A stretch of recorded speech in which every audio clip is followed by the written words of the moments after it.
जय नारायण बच्चों, आज हम सभी वसंत पाठ्य पुस्तक का पाठ 7 साथ ही हाथ बढ़ाना नामक गीत पढ़ेंगे और उसका भावार्थ जानेंगे। जैसा कि शीर्षक से ही स्पष्ट हो रहा है कि यहाँ सहयोग की बात की गई है। हाथ बढ़ाने का अर्थ है किसी को सहायता प्रदान करना।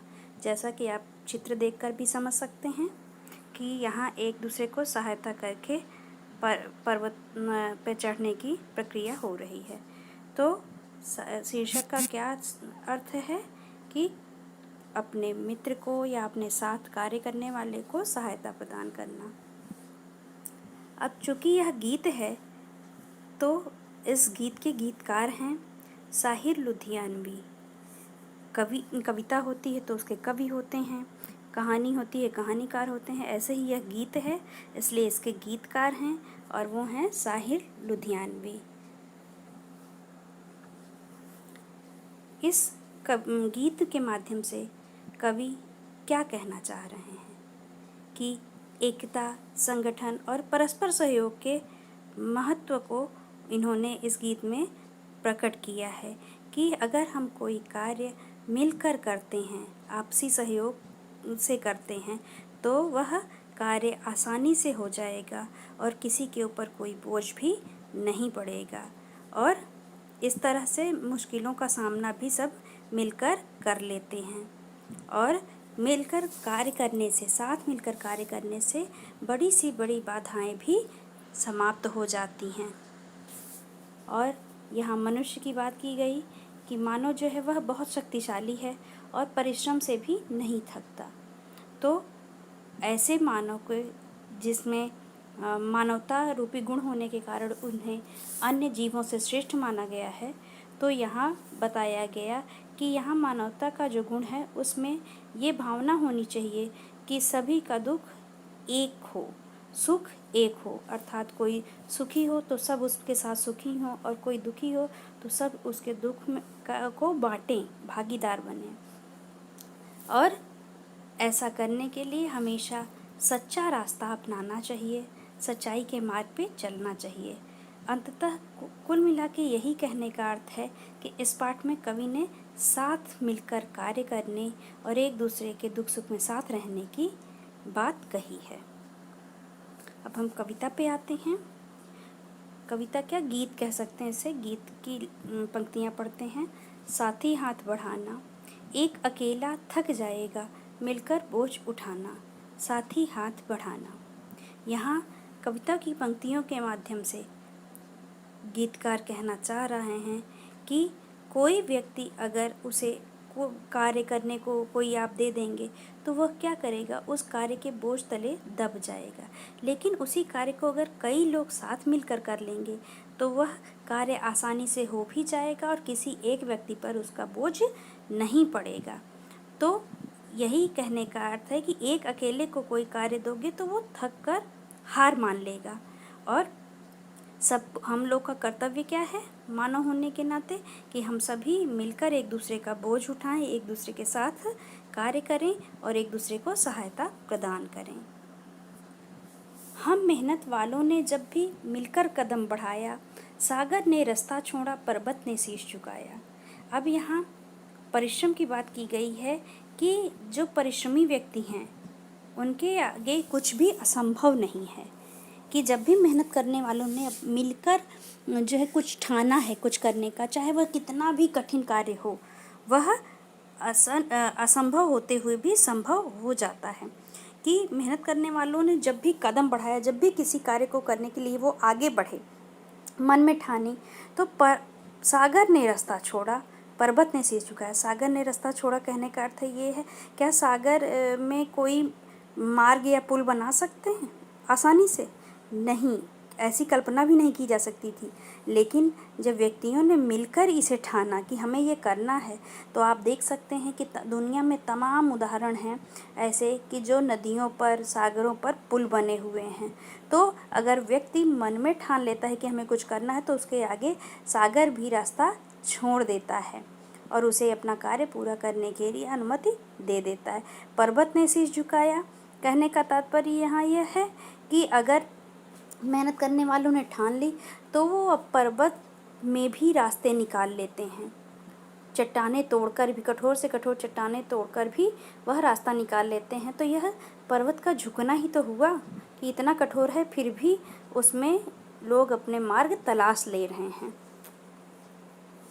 फौलादी हैं सीने अपने, फौलादी हैं बाहें, हम चाहें तो चट्टानों में पैदा कर दे राहें, साथ ही हाथ बढ़ाना। अब यहाँ क्या कहा गया कि जो परिश्रमी व्यक्ति हैं उनके जो हैं सीने फौलादी हैं, मतलब चट्टान जैसे कठोर हैं। यहाँ शारीरिक बनावट की बात नहीं की गई है, यहाँ मानसिक शक्ति की बात की है कि वो मन से जो है वह बहुत मजबूत हैं और उनकी जो बाहें हैं वह भी बहुत मजबूत हैं कि इतने आप देख सकते हैं कि इतने कठिन ये कड़े चट्टानों को तोड़कर भी वो क्या करते हैं, उसमें रास्ता बनाते हैं, जैसा कि आप चित्र में देख भी रहे हैं। यह आसान कार्य नहीं है। तो उनकी बाहें भी कैसी हैं, कार्य करते करते बहुत मजबूत हो गई हैं और वो चाहें तो दूर से पहाड़ में भी वो अपना रास्ता बना लेती हैं। नहीं तो ऐसी कल्पना आसानी से हम इसकी कल्पना भी नहीं कर सकते थे कि ऐसे जगहों पर कोई जा भी सकता है। यहाँ इसके लिए कोई मार्ग भी हमें मिल सकता है। लेकिन अगर मन में ठान ली, ये लक्ष्य बना लिया कि हमें हाँ इस पहाड़ को काट कर तोड़कर रास्ता अपना निकालना है, हमें अपने लक्ष्य तक पहुँचना है, तो वो भी परिश्रमी व्यक्ति कर देते हैं। लेकिन एक अकेले के बस की ये बात नहीं होती है। अगर सब लोग साथ दें, सब हाथ बढ़ाएं एक दूसरे के लिए, तो यह अवश्य संभव हो जाता है। मेहनत अपने लेख की रेखा, मेहनत से क्या डरना, कल गैरों के खातिर की आज अपनी खातिर करना।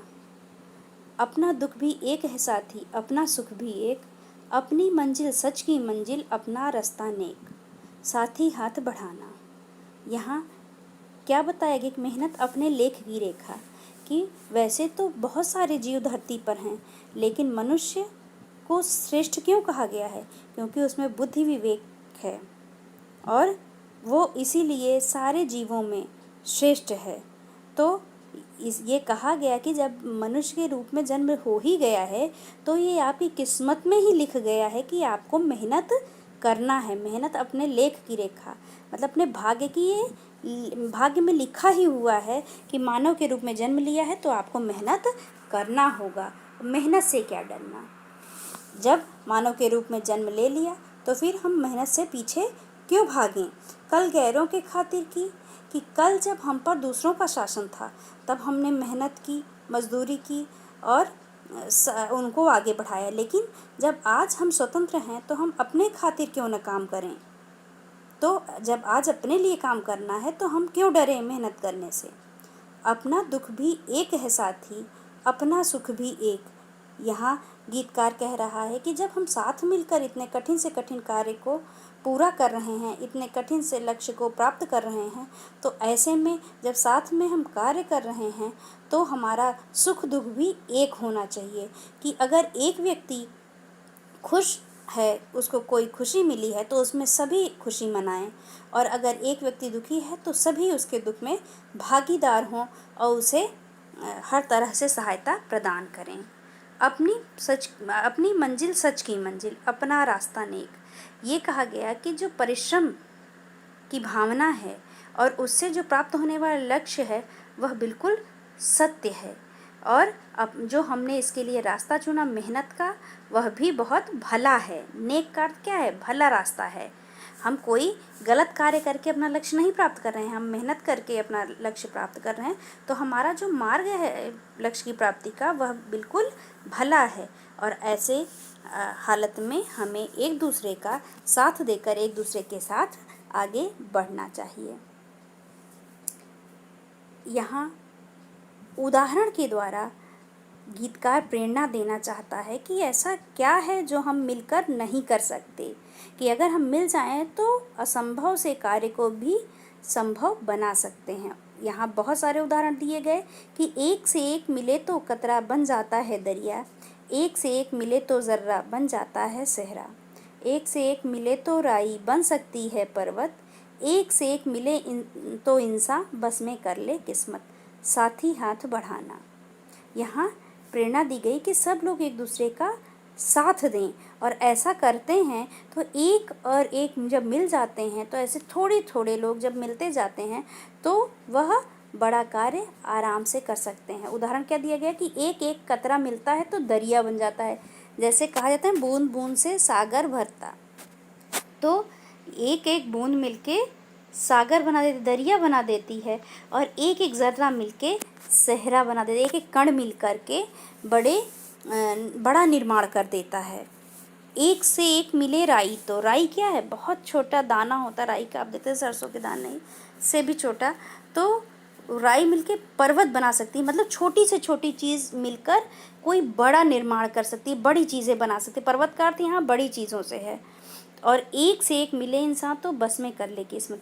और ऐसे में जब ये निर्जीव चीज़ें मिलकर इतनी सारी चीज़ें बड़ा निर्माण कर ले रही हैं, तो एक से एक मिले इंसान तो बस में कर ले किस्मत। अगर ऐसे में इंसान एक दूसरे के साथ मिल ले, एक साथ मिल के कार्य करे, तो वह दिन दूर नहीं कि वह अपने भाग्य को भी अपने वश में कर ले, क्योंकि हमेशा भाग्य कर्म पर आधारित होता है। अगर हम मेहनत करेंगे तो हम अपना भाग्य निश्चित ही अपने वश में कर लेंगे। वश में करने का अर्थ है कि अगर हम कर्म करेंगे तो निश्चित है कि हमारा भाग्य हमारे अनुसार होगा, यानी अच्छा होगा। तो यहाँ हम अपने भाग्य को भी अपने परिश्रम के द्वारा अपने वश में कर सकते हैं। तो इस प्रकार हमें एक दूसरे के साथ मिलकर हाथ मिला कर के सहायता करते हुए आगे बढ़ना चाहिए। यही प्रेरणा इस गीत में गीतकार ने दी है। आशा करती हूँ कि आपको पाठ का भावार्थ समझ में आ गया होगा। धन्यवाद।